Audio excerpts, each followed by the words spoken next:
It's the fact that the word obese is a pathology. Look, you're obese, you need to change it, or else you're gonna die from a heart attack.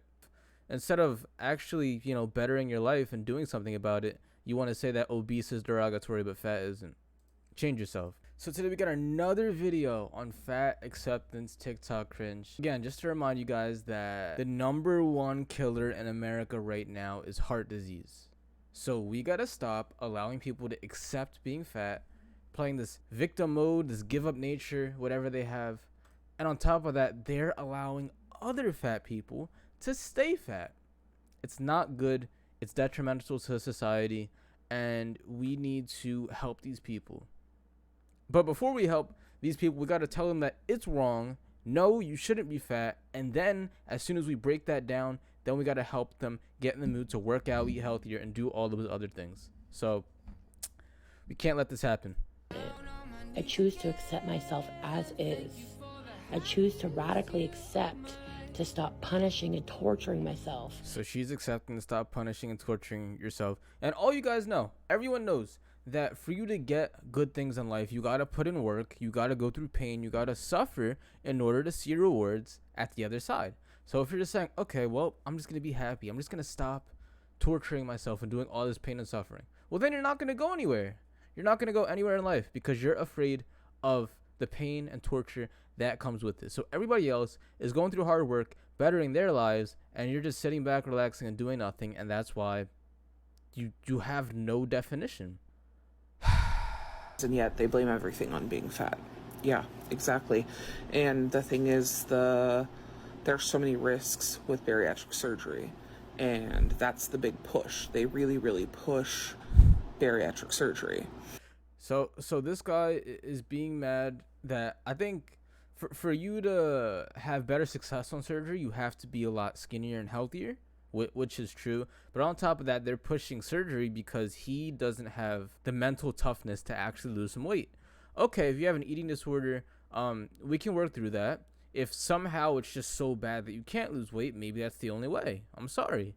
But at the same time, life doesn't care if you have mental issues. You're still gonna die of heart disease, and we care about you. So yes, we're gonna blame everything on being fat because you are more likely to die from being fat than of a car crash or just something else to happen in your life. So stop being fat and get some exercise. Put down the Twinkies. Besties, I got this giant ass donut. Oh my That's not good. God, it's so good. She doesn't even look Life's that. too short to struggle with an eating. I used to exclusively with 5 seconds of spray water and water. Now I use that avocado oil generously. I mean, she doesn't even look that. It's her body's not that defined. She doesn't look that fat, but you can see here that she's making bad choices. So if she gets bigger and bigger and she feels insecure about herself, that's on her. She has video proof of her putting garbage inside of her body. The only person she could blame is herself. And yes, we're gonna make fun of it. As much as you can at night. This is the actual advice from the fitness industry that caused me to develop binge eating disorder. Don't do this. What he said? I missed what he said. Best advice I can give you. Alright, let's figure out what he said. Day, and then just eat as much as you can at night. This is the Eat as much as you can at night, blah blah blah. I mean, okay, maybe his advice is bad. I don't know. I haven't listened to the full context, but maybe what he's saying is bad. If what he said is bad and you did it and it's bad, then fix it. Okay, this guy, I'm not listening to this guy because I listen to him and my life is horrible. Then change it.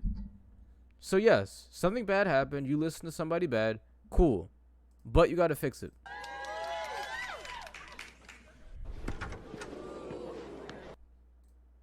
What? Me finally ready to start a relationship.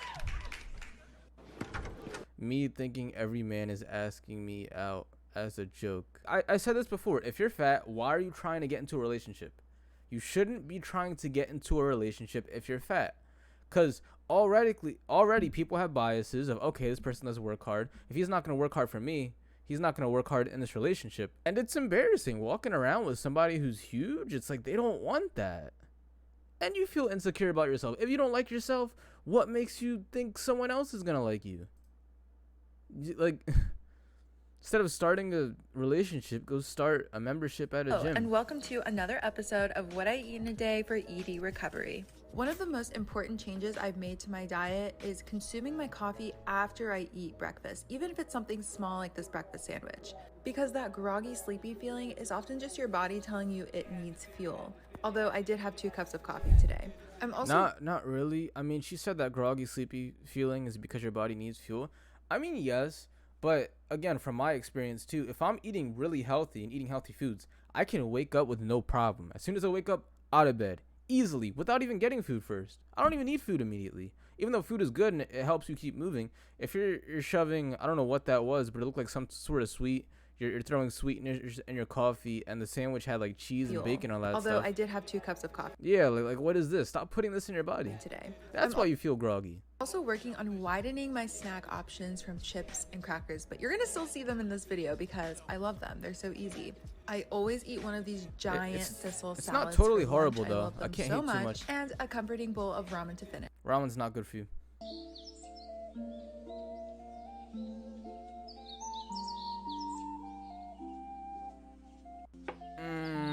Pizza's not good. Another slice, but why not? It's on the company. Yo, I tell you guys too, like if it's, there's so many times, like either your job or school, teachers, parents, they love to give you free food, donuts, pizza, or just eating out for ice cream.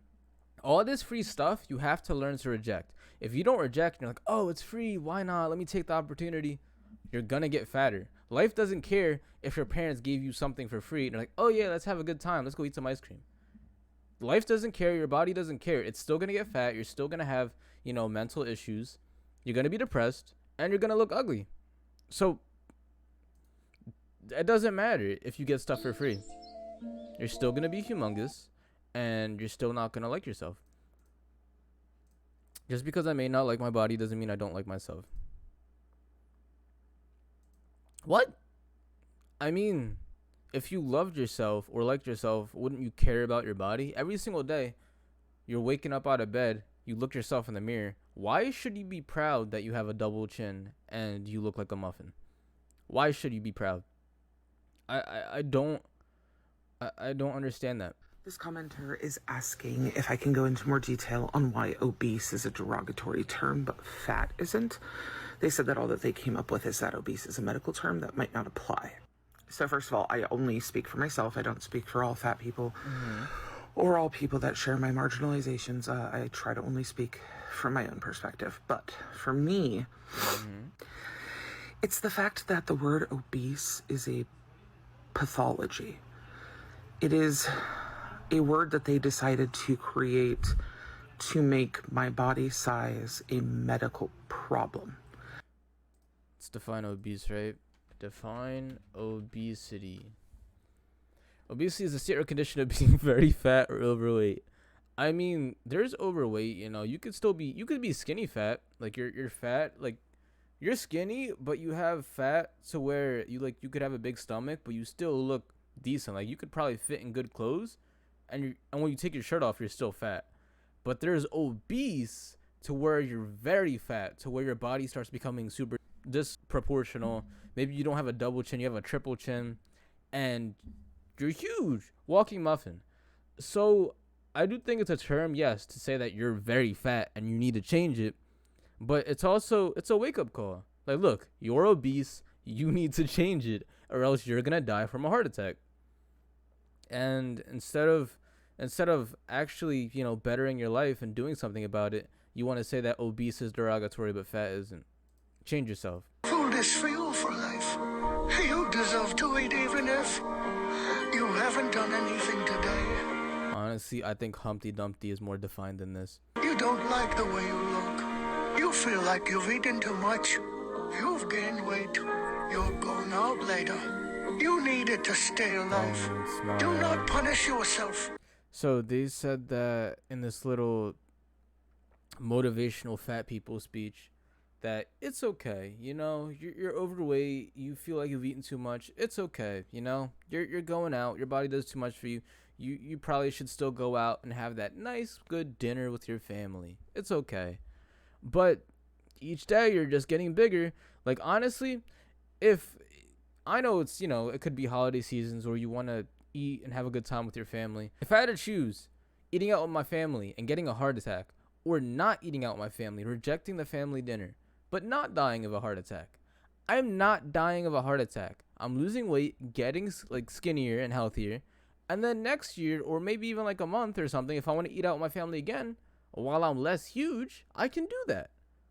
But you're not going to see your family if you die from a heart attack. This person asks, can we even talk about how going to the gym is actually classist?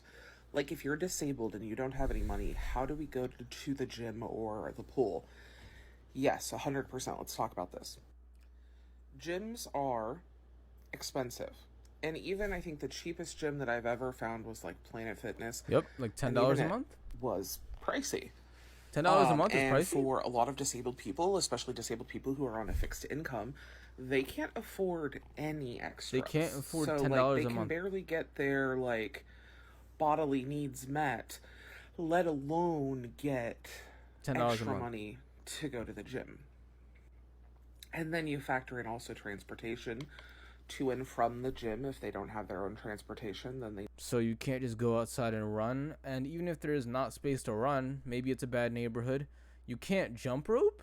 You can't grab or buy a jump rope and then just start jumping rope. You can't do some push-ups. You can't jumping jacks. It's not always just the gym. You can't do anything. So the only way to do it is to just sit around and eat Twinkies and watch whatever Netflix shows you're watching. Accessible